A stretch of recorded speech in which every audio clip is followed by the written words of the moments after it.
ನಮಸ್ತೆ friends.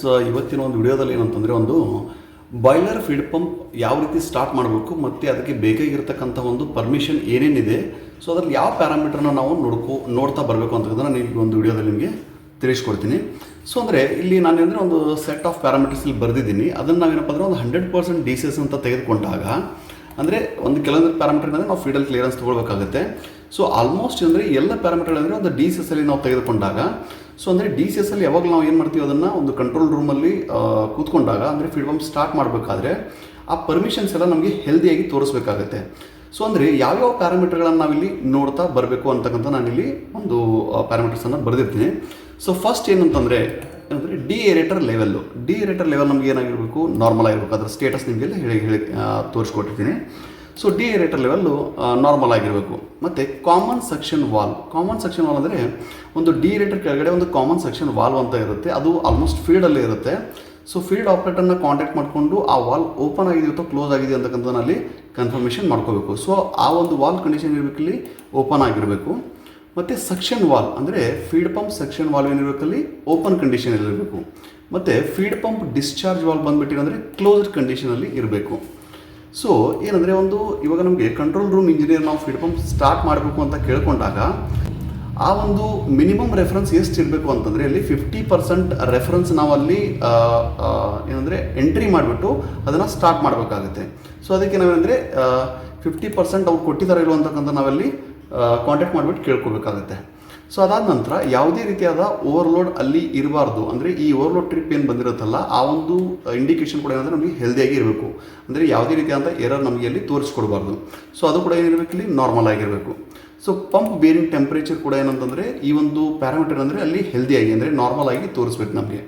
So motor bearing temperature ಅಂತ ಬರುತ್ತೆ. ಸೊ ಮೋಟರ್ ಬೇರಿಂಗ್ ಟೆಂಪ್ರೇಚರ್ ಕೂಡ ಏನಂದರೆ ನಾರ್ಮಲ್ ಆಗಿರಬೇಕು.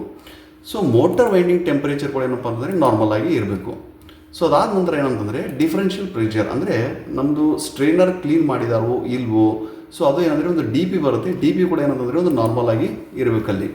ಸೊ ಕೂಲಿಂಗ್ ವಾಟರ್ ಪ್ರೆಷರ್ ಬಂದುಬಿಟ್ಟು ನಮಗೆ ಸೀಲ್ ಕೂಲಿಂಗ್ ಮಾಡೋ ಸಲುವಾಗಿ ಏನಂತ ಕೊಟ್ಟಿರ್ತೀವಲ್ಲ ಪ್ರೆಷರ್ ನಮಗೆ ಕೂಲಿಂಗ್ ವಾಟರು, ಅದು ಕೂಡ ಏನಂದರೆ ನಾರ್ಮಲ್ ಆಗಿ ಇರಬೇಕು. ಸೊ ಇದಾದ ನಂತರ ಏನಂತಂದರೆ ವೈಬ್ರೇಷನ್ಸಲ್ಲಿ ಏನಂತಂದರೆ ನಮಗೆ DCS ಅಲ್ಲಿ ಕೂಡ ಏನಪ್ಪ ಅಂತಂದರೆ ನಾರ್ಮಲ್ ಆಗಿದೆ. ಸೊ ಸ್ಟಾರ್ಟ್ ಮಾಡೋದಕ್ಕೆ ಯಾವುದೇ ರೀತಿಯಾದಂಥ ತೊಂದರೆ ಇಲ್ಲ ಅಂತೇಳಿ ನಮಗೇನಂದರೆ ಒಂದು ಹೆಲ್ದಿ ಕಂಡೀಷನಲ್ಲಿ ನಮಗೆ ತೋರಿಸ್ಬೇಕಂದ್ರೆ ಯೂಶ್ವಲಿ ಅಂದರೆ ಗ್ರೀನ್ ಸಿಗ್ನಲಲ್ಲಿ ಇರುತ್ತೆ, ಅಲ್ಲಿ ಗ್ರೀನ್ ಇಂಡಿಕೇಶನ್ ಕೊಟ್ಟಿರ್ತಾರೆ. ಸೊ ಅದನ್ನು ನೋಡ್ಕೋಬೇಕಾಗತ್ತೆ ನೀವು. ಸೊ ಇದಾದ ನಂತರ ಏನಂತಂದರೆ ಒಂದು ಆಯಿಲ್ ಲೆವೆಲ್ ಏನಂತಂದರೆ ಫೀಡ್ ಪಂಪ್ಗೆ ಪ್ರತಿಯೊಂದು ಏನಂದರೆ ಡ್ರೈವ್ ಮತ್ತು ನಾನ್ ಡ್ರೈವ್ ಸೈಡ್ ಅಂದರೆ ಒಂದು ಆಯಿಲ್ ಕಪ್ ಕೊಟ್ಟಿರ್ತಾರೆ.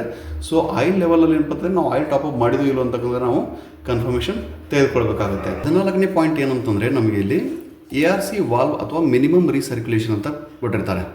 ಸೊ ಅಂದರೆ ಫೀಡ್ ಪಂಪಲ್ಲಿ ನಮಗೆ ಆಟೋಮೆಟಿಕ್ ರೀಸರ್ಕ್ಯುಲೇಷನ್ ಲೈನ್ ಇರುತ್ತೆ ಮತ್ತು ಅಥವಾ ಏನಂದರೆ ಮಿನಿಮಮ್ ರೀಸರ್ಕ್ಯುಲೇಷನ್. ಸೊ ಆ ವಾಲ್ ಕೂಡ ಏನಪ್ಪ ಅಂತಂದರೆ ಇಲ್ಲಿ ಓಪನ್ ಆಗಿರಬೇಕು. ಅದಾದ ನಂತರ ಬ್ಯಾಲೆನ್ಸಿಂಗ್ ಲೈನ್ ವಾಲ್ವ್ ಅಂತ ಕೊಟ್ಟಿರ್ತಾರೆ, ಅದು ಕೂಡ ಏನಂತಂದರೆ ಓಪನ್ ಆಗಿರಬೇಕು. So D aerator drain valve ಇದೇನಂತಂದರೆ ನಾವು ಫೀಡಲ್ಲಿ ಆಪ್ರೇಟರ್ಗೆ ನಾವು ಕ್ಲಿಯರೆನ್ಸ್ ತೊಗೋಬೇಕಾಗುತ್ತೆ. ಸೊ ಅದೇನಂದರೆ ಕ್ಲೋಸ್ ಕಂಡೀಷನಲ್ಲಿ ಇರಬೇಕು. ಅಂದರೆ ಯಾವುದೇ ರೀತಿಯಾದಂಥ ಒಂದು ಓಪನ್ ಇದ್ದಾಗ ಏನಾಗುತ್ತೆ ನಮಗೆ ಡಿ ಏರೇಟರ್ ಕೆಲವೊಂದು ಸತಿ ಮೇಂಟೈನ್ ಆಗೋದಿಲ್ಲ. ಸೊ ಅದನ್ನು ಕೂಡ ಏನಂದರೆ ಕ್ಲೋಸ್ ಇದೆಯೋ ಇಲ್ಲೋ ಅಂತಕ್ಕಂಥ ನಾವು ಅದನ್ನು ಕನ್ಫರ್ಮೇಷನ್ ಮಾಡ್ಕೋಬೇಕಾಗತ್ತೆ. ಸೊ ಇಲ್ಲೇನಂತಂದರೆ ಕೆಲವೊಂದು ನಾರ್ಮಲ್ ನಾನು ಆಪ್ರೇಟಿಂಗ್ ಕಂಡೀಷನಲ್ಲಿ ನಾನು ನಿಮಗೆ ತೋರಿಸಿರ್ತೀನಿ. ಅಂದರೆ ಎಷ್ಟು ಇರಬೇಕು ಯೂಶ್ವಲಿ ಡಿ ಏರೇಟರ್ ಲೆವೆಲ್ ಅಂತಕ್ಕಂಥದ್ದು. ಸೊ ಡಿ ಏರೇಟರ್ ಲೆವೆಲ್ ಬಂದುಬಿಟ್ಟು ಅಂದರೆ ನಮಗೆ 72% ಇರಬೇಕು. ಸೊ ಅದಾದ ನಂತರ ಸೊ ಮಿನಿಮಮ್ ರೆಫರೆನ್ಸ್ ಅಂತ ಇಲ್ಲಿದೆ. ಮಿನಿಮಮ್ ರೆಫರೆನ್ಸ್ ನಾವು ಎಷ್ಟು ಕೊಡಿಸಿರ್ತೀವಿ ಅಲ್ಲಿ 50% ಇಟ್ಕೊಂಡೆ ನಾವು ಏನು ಮಾಡಬೇಕಾಗುತ್ತೆ, ಪಂಪನ್ನು ಸ್ಟಾರ್ಟ್ ಮಾಡಬೇಕಾಗುತ್ತೆ. ಸೊ ಅದೇನು ಎಷ್ಟು ಅಂದರೆ ಒಂದು 1500 ಎಷ್ಟು 1500 RPM ನಾವು ಏನಪ್ಪ ಅಂತಂದರೆ ಒಂದು ವಿತಿನ್ 10 ಸೆಕೆಂಡಲ್ಲಿ ನಾವು ಏನಂತಂದ್ರೆ ರೀಚ್ ಆಗಬೇಕಾಗುತ್ತೆ. ಸೊ ಇಲ್ಲ ಅಂದರೆ ಒಂದು ಮಿನಿಮಮ್ RPM ನಾವು ಏನಂತಂದರೆ ಫೀಡ್ ಪಂಪ್ಗೆ ಪ್ರೊವೈಡ್ ಮಾಡಬೇಕಾಗತ್ತೆ. ಇಲ್ಲಾಂದರೆ ಏನಾಗುತ್ತೆ ಅಲ್ಲಿ ಸರಿಯಾಗಿ ಏನಪ್ಪ ಅಂತಂದರೆ ನಮಗೆ ಒಂದು ಆಯಿಲ್ ಸರ್ಕ್ಯುಲೇಷನ್ ಆಗೋದಿಲ್ಲ ಬೇರಿಂಗ್ಗಳಿಗೆ. ಸೊ ಅದಾದ ನಂತರ ಏನಂತಂದರೆ ನಮಗೆ ಒಂದು ಪಂಪ್ ಬೇರಿಂಗ್ ಟೆಂಪ್ರೇಚರ್ ಅಂದರೆ ಯೂಶ್ವಲಿ ನಾವು ಸ್ಟಾರ್ಟ್ ಮಾಡಿದಾಗ ಏನಪ್ಪ ಅಂತಂದರೆ ನಮಗೆ 45 to 65 ನಾವು ಏನಪ್ಪ ಅಂದರೆ ಒಂದು ಮೇಂಟೈನ್ ಮಾಡ್ಬೋದಾಗುತ್ತೆ ಅಲ್ಲಿ. ಸೊ ಡಿಪೆಂಡಿಂಗ್ ಅಪ್ ಏನಪ್ಪ ಅಂತಂದರೆ ಒಂದು ಕ್ಲೈಮೇಟ್ ಟೆಂಪ್ರೇಚರ್ ಕೂಡ ಆಗುತ್ತೆ ಮತ್ತು ಆಪ್ರೇಷನ್ ಮೇಲೆ ಏನಂದರೆ ಡಿಪೆಂಡ್ ಆಗುತ್ತೆ. ಸೊ ಇದಾದ ನಂತರ ಮೋಟರ್ ಬೇರಿಂಗ್ ಟೆಂಪ್ರೇಚರ್ ಕೂಡ ಏನಂತಂದರೆ ನಾವಿಲ್ಲಿ 68 to 75 ಡಿಗ್ರಿ ಸೆಲ್ಸಿಯಸ್ ಅಂತ ನಾನು ಇಲ್ಲಿ ತೋರಿಸಿರ್ತೀನಿ. ಸೊ ಇದಾದ ನಂತರ ಮೋಟರ್ ವೈಂಡಿಂಗ್ ಟೆಂಪ್ರೇಚರ್ ಬಂದುಬಿಟ್ಟು ಅಂದರೆ ರನ್ನಿಂಗಲ್ಲಿ ನಮಗೆ 75 to 85 ಡಿಗ್ರಿ ಸೆಲ್ಸಿಯಸ್ವರೆಗೂ ಏನಪ್ಪ ಅಂತಂದರೆ ನಮಗೆ ನೋಡೋಕ್ಕೆ ಸಿಗುತ್ತೆ. ಸೊ ಇದಾದ ನಂತರ ಡಿಫರೆನ್ಷಿಯಲ್ ಪ್ರೆಷರ್ ಇವಾಗ ನಾವು ಪಂಪ್ ಸ್ಟಾರ್ಟ್ ಮಾಡೋದಾಗ ಏನಂತಂದರೆ ನಮಗೆ ಒಂದು 250 to 450 ಅಂದರೆ ಆಪ್ರೇಷನ್ ಮೇಲೆ ಏನಪ್ಪ ಅಂದರೆ ಒಂದು ಟೈಮ್ ಸ್ಪೆಂಡ್ ಆದಮೇಲೆ ಒಂದು 2 to 3 hours ಇಲ್ಲಪ್ಪ ಅಂತಂದರೆ ಒಂದು ಪೂರ್ತಿ ಒಂದು 24 hours ಆದಮೇಲೆ ಅಂತಂದರೆ ನಮಗೆ ಒಂದು 250 to 3 ಅಬೌವ್ 300 ಅಥವಾ 450 ಏನಪ್ಪ ಅಂತಂದರೆ ನಮಗೆ ಒಂದು DP ಅಂದರೆ ಡಿಫರೆನ್ಷಿಯಲ್ ಪ್ರೆಷರ್ ಏನಂತಂದರೆ MMWCಯಲ್ಲಿ ಅದು ಕೂಡ ಏನಪ್ಪ ಅಂದರೆ ನೋಡೋಕ್ಕೆ ಸಿಗುತ್ತೆ. ಸೊ ಇದಾದ ನಂತರ ಕೂಲಿಂಗ್ ವಾಟರ್ ಪ್ರೆಷರ್ ನಾವು ನಾರ್ಮಲ್ ಎಷ್ಟು ಮೇಂಟೈನ್ ಮಾಡ್ತೀವಿ ಅಂತಂದರೆ ಒಂದು ACW ಆಕ್ಸಿಲರಿ ಕೂಲಿಂಗ್ ವಾಟರ್ ಪಂಪನ್ನು ಸ್ಟಾರ್ಟ್ ಮಾಡಿದಾಗ ನಮಗೆ ಮಿನಿಮಮ್ ಏನಂದರೆ ಒಂದು 4 kg/cm²ವರೆಗೂ ನಮಗೆ ಅಲ್ಲಿ ಇರಬೇಕಾಗುತ್ತೆ. ಸೊ ಇದಾದ ನಂತರ ವೈಬ್ರೇಷನ್ಸ್ ಲೆವೆಲ್ ಏನು ಮಾಡಿದ್ದಾರೆ ಅಂತಂದರೆ ಒಂದು ಪಂಪ್ದು ಸೊ ಲೆಸ್ ದೆನ್ ಏನಪ್ಪ ಅಂತಂದರೆ 2 mm/s ಅಂತ ನಾನಿಲ್ಲಿ ತೋರಿಸಿರ್ತೀನಿ. ಸೊ ಇದೇನಂದರೆ ಒಂದು ಡಿಪೆಂಡಿಂಗ್ ಅಪ್ ಅಂತ ಏನಪ್ಪ ಅಂದರೆ ನಾವು ಆಪ್ರೇಟಿಂಗ್ ಕಂಡೀಷನ್ ಮೇಲೆ ನಾವು ಅದನ್ನು ಡಿಸೈಡ್ ಮಾಡಿರ್ತಾರೆ. ಒಂದು OEMದವರು ಅದೇನು ಪಂಪ್ ಕೊಟ್ಟಿರ್ತಾರಲ್ಲ ಆ ಪಂಪ್ ಒಂದು OEM ಒರಿಜಿನಲ್ ಎಕ್ವಿಪ್ಮೆಂಟ್ ಮ್ಯಾನುಫ್ಯಾಕ್ಚರಿಂಗ್ ಇರ್ತಾರಲ್ಲ ಅದನ್ನು ಡಿಸೈಡ್ ಮಾಡಿರ್ತಾರೆ. ಸೊ ಇದಾದ ನಂತರ ನಮಗೆ ಪ್ರೊಟೆಕ್ಷನ್ ಟ್ರಿಪ್ಪಿಂಗ್ ಇಂಟರ್ಲಾಕ್ಸ್ ಅಂದರೆ ನಾವು ಒಂದು ಫೀಡ್ ಪಂಪನ್ನು ತೆಗೆದುಕೊಂಡಾಗ ಅದರ ಪ್ರೊಟೆಕ್ಷನ್ ಇಂಟರ್ಲಾಕ್ಸ್ ಏನೇನು ಇರುತ್ತೆ ಅಂದರೆ ಪ್ರೊಟೆಕ್ಷನ್ ಟ್ರಿಪ್ಪಿಂಗ್ ಇಂಟರ್ಲಾಕ್ಸ್ ಎಷ್ಟೆಷ್ಟು ಇರಬೇಕು ಅಂದರೆ ಒಂದು ನಾರ್ಮಲ್ ಒಂದು ನನಗೆ ಸಿಕ್ಕಿರ್ತಕ್ಕಂಥ ಒಂದು ಡೇಟಾದಲ್ಲಿ ನಿಮಗೆ ಇಲ್ಲಿ ತೋರಿಸ್ಕೊಡ್ತಾ ಇದ್ದೀನಿ. ಸೊ ಫಸ್ಟ್ ಒನ್ ಏನಂತಂದರೆ ಒಂದು ಓವರ್ಲೋಡ್ ಟ್ರಿಪ್ ಅಂದರೆ ಪಂಪ್ ಓವರ್ಲೋಡ್ ಟ್ರಿಪ್ ಯಾವ ರೀತಿ ಬರುತ್ತೆ. ಸೊ ಅದರ ಅಲಾರಾಮ್ ಏನಪ್ಪ ಅಂದರೆ ಒಂದು 500 ಇಟ್ಕೊಂಡಾಗ ಟ್ರಿಪ್ಪಿಂಗ್ ವ್ಯಾಲ್ಯೂ ಏನಂತಂದರೆ 540 ಇರುತ್ತೆ. ಸೊ ಅಂದರೆ ನಾವು ಸ್ಟಾರ್ಟ್ ಮಾಡಿದಾಗ ಏನೊಂದು ಪಂಪಲ್ಲಿ ಜಾಮಿಂಗ್ ಇದ್ದರೆ ಸಡನ್ ಏನಪ್ಪ ಅಂತಂದರೆ ಒಂದು ಟ್ರಿಪ್ ವ್ಯಾಲ್ಯೂ ತೊಗೊಳುತ್ತೆ ಅದು. ಸೊ ಅದಂದರೆ 540 ಬಂದುಬಿಟ್ಟು ನಮ್ಮದು ಪಂಪ್ ಸ್ಟಾರ್ಟ್ ಆಗೋದಿಲ್ಲ, ಅಂದರೆ ಇಮಿಡಿಯೇಟ್ ಲೋಡ್ ತೋರಿಸೋಕೆ ಶುರು ಮಾಡುತ್ತೆ ಒಂದು ಪೆನಲಲ್ಲಿ. ಸೊ ಇದಾದ ನಂತರ ಪಂಪ್ ಬೇರಿಂಗ್ ಟೆಂಪ್ರೇಚರ್ ಹೈ ಬಂದರೆ ಏನಾಗುತ್ತೆ ನಮ್ಮದು ಪಂಪ್ ಟ್ರಿಪ್ ಆಗಬೇಕಾಗತ್ತೆ. ಸೊ ಅದು ಎಷ್ಟು ಬರಬೇಕು ಅಂದರೆ ಒಂದು ಟ್ರಿಪ್ಪಿಂಗ್ ಎಷ್ಟು ಇರುತ್ತೆ ವ್ಯಾಲ್ಯೂ ಅಂತಕ್ಕಂಥದ್ದು ಇವಾಗ 85 ಬಂದರೆ ನಮಗೆ ಅಲಾರಾಮ್ ಬರುತ್ತೆ. ಅದಾದ ನಂತರ 95 ಏನಾದರೂ ನಮಗೆ ಪಂಪ್ ಬೇರಿಂಗ್ ಟೆಂಪ್ರೇಚರ್ ತೋರಿಸೋಕೆ ಶುರು ಮಾಡಿಬಿಟ್ರೆ ಇಮಿಡಿಯೇಟಾಗಿ 95 ರೀಚ್ ಆದರೆ ನಮಗೆ ಪಂಪ್ ಟ್ರಿಪ್ ಆಗುತ್ತೆ ಅಲ್ಲಿ. ಸೊ ಅದೇ ರೀತಿಯಾಗಿ ಮೋಟರ್ ವೈಂಡಿಂಗ್ ಟೆಂಪ್ರೇಚರ್ ಎಷ್ಟು ಇರಬೇಕು ಮತ್ತು ಅದು ನಿಮ್ಗೆ ಹೇಳಿದ್ದೀನಿ ನಾರ್ಮಲ್ ವ್ಯಾಲ್ಯೂಸ್ ಎಷ್ಟು ಇರಬೇಕು ಅಂತ ನಾನು ಮೇಲೆ ತೋರಿಸಿದ್ದೀನಿ. ಸೊ ಇದಾದ ನಂತರ ಅದು ಅಲಾರಾಮ್ ವ್ಯಾಲ್ಯೂ ಎಷ್ಟಿದೆ ಇಲ್ಲಿ 110 ಇದೆ ಮತ್ತು ಟ್ರಿಪ್ಪಿಂಗ್ ವ್ಯಾಲ್ಯೂ ಬಂದುಬಿಟ್ಟು ಏನಂದರೆ 130ವರೆಗೂ ಇದೆ. ಮತ್ತು ವೈಬ್ರೇಷನ್ಸ್ ಲೆವೆಲ್ ಕೂಡ ಏನಪ್ಪ ಅಂತಂದರೆ ಅಲಾರಾಮ್ ವ್ಯಾಲ್ಯೂಸ್ ಬಂದುಬಿಟ್ಟು ಎಷ್ಟಿದೆ 4 mm/s ಮತ್ತು ಟ್ರಿಪ್ಪಿಂಗ್ ವ್ಯಾಲ್ಯೂಸ್ ಎಷ್ಟಿದೆ 7 mm/s ಅಂತ ಇದೆ. ಸೊ ಅದೇ ರೀತಿಯಾಗಿ ಡಿಫರೆನ್ಷಿಯಲ್ ಪ್ರೆಷರ್ ಅಂದರೆ ಒಂದು ಸಕ್ಸೆಸ್ ಸ್ಟ್ರೈನರ್ ಕ್ಲೀನ್ ಆಗಿದೆಯೋ ಇಲ್ವೋ ಅಥವಾ ಜಾಮಿಂಗ್ ಆಗಿದ್ರೆ ಏನಪ್ಪ ಅಂತಂದರೆ ನಮಗೆ ಒಂದು 750 ಅಲಾರಾಮ್ ಇಟ್ಟಿರ್ತೀವಿ. ಅದಾದ ನಂತರ 1000 ಬಂತು ಅಂತಂದರೆ MMWC 1000 ಇದ್ದಾಗ ನಮ್ಗೆ ಏನಪ್ಪ ಅಂದರೆ ಇಮಿಡಿಯೇಟ್ ಆಗಿ ಏನಂದರೆ ಒಂದು ಫೀಡ್ ಪಂಪ್ ಟ್ರಿಪ್ ಆಗುತ್ತೆ. ಕೆಲವೊಂದು ಕಡೆ ಈ ವ್ಯಾಲ್ಯೂಸ್ ಏನಂದರೆ ಡಿಫ್ರೆಂಟ್ ಆಗಿರುತ್ತೆ. ಒಂದು ಏನಪ್ಪ ಅಂತಂದರೆ ಕೆಲವೊಂದು ಕಡೆ 2000 ಕೊಟ್ಟಿರ್ತಾರೆ, ಕೆಲವೊಂದು ಕಡೆ ಏನಪ್ಪ ಅಂತಂದರೆ 3000 ಇರುತ್ತೆ. ಸೊ ಡಿಪೆಂಡಿಂಗ್ ಅಪ್ ಅಂತ ಏನಪ್ಪ ಅಂತಂದರೆ ಒಂದು OEM ಅದು ಯಾವ ರೀತಿ ಒಂದು ರೆಕಮೆಂಡೇಶನ್ ಕೊಟ್ಟಿರ್ತಾರೋ ಆ ಒಂದು ಇದ್ರ ಮೇಲೆ ನಾವು ಇಲ್ಲಿ ಒಂದು ಆ್ಯಕ್ಷನ್ ತೊಗೊಳ್ಬೇಕಾಗುತ್ತೆ ಇಲ್ಲಿ. ಸೊ ಅದೇ ರೀತಿಯಾಗಿ ಡಿಏರೇಟರ್ ಲೆವೆಲ್ ಲೋ ಆದಾಗ ಏನಪ್ಪ ಅಂತಂದರೆ ನಮಗೆ ಒಂದು ಫೀಡ್ ಪಂಪ್ ಟ್ರಿಪ್ ಆಗುತ್ತೆ.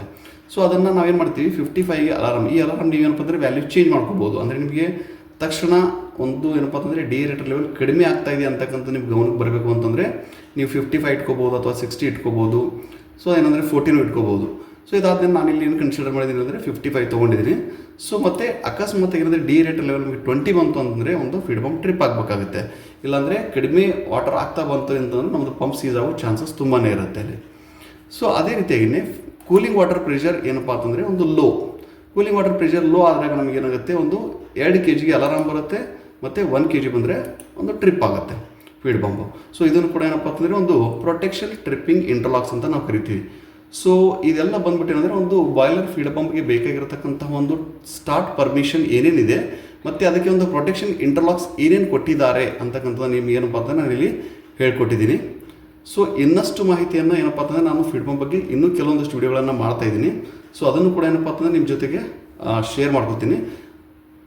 ಸೊ ನಿಮಗೆಲ್ಲ ಅರ್ಥ ಆಗಿದೆ ಅಂದ್ಕೊಂಡಿದ್ದೀನಿ ಯಾವ ರೀತಿ ಒಂದು ಫೀಡ್ ಪಂಪ್ ಸ್ಟಾರ್ಟ್ ಮಾಡಬೇಕು, ಅದಕ್ಕೆ ಬೇಕಾಗಿರ್ತಕ್ಕಂತಹ ಒಂದು ಸ್ಟಾರ್ಟ್ ಪರ್ಮಿಷನ್ ಏನೇನು ಇರಬೇಕು ಆ ಫೀಲ್ಡಲ್ಲಿ, ಮತ್ತು ಒಂದು DCS ಇಂಜಿನಿಯರ್ ಇರುತ್ತಲ್ಲ ಅವ್ರನ್ನ ಕಾಂಟ್ಯಾಕ್ಟ್ ಮಾಡಿಕೊಂಡು ಎಲ್ಲವನ್ನು ನಾವು ಕನ್ಫರ್ಮ್ ಮಾಡಿಕೊಂಡು ಅದನ್ನ ಮುಂದೆ ಏನಪ್ಪ ಅಂತಂದರೆ ನಾವು ಅದನ್ನು ಫೀಡ್ ಪಂಪನ್ನು ಸ್ಟಾರ್ಟ್ ಮಾಡಬೇಕಾಗುತ್ತೆ. ಸೊ ಗೊತ್ತಾಗಿದೆ ಅಂದ್ಕೊಂಡಿದ್ದೀನಿ ಫ್ರೆಂಡ್ಸ್, ಎಲ್ಲ ಒಂದು ಮೆಸೇಜ್ ನಿಮಗೆ ಕ್ಲಿಯರ್ ಆಗಿ ಗೊತ್ತಾಗಿದೆ ಅಂದ್ಕೊಂಡಿದ್ದೀನಿ. ಸೊ ಇನ್ನಷ್ಟು ವಿಡಿಯೋ ಜೊತೆಗೆ ನಾನು ಮತ್ತೆ ಮುಂದಿನ ವಿಡಿಯೋದಲ್ಲಿ ಬರ್ತೀನಿ. ಸೊ ಅಲ್ಲಿವರೆಗೂ ಏನಪ್ಪ ಅಂತಂದರೆ ನೀವು ನನ್ನ ವಿಡಿಯೋಗಳನ್ನು ನೋಡ್ತಾಯಿರಿ ಮತ್ತು ಚಾನಲ್ಗೆ ಸಬ್ಸ್ಕ್ರೈಬ್ ಆಗೋದನ್ನು ಮಾತ್ರ ಮರಿಬೇಡಿ. Thank you.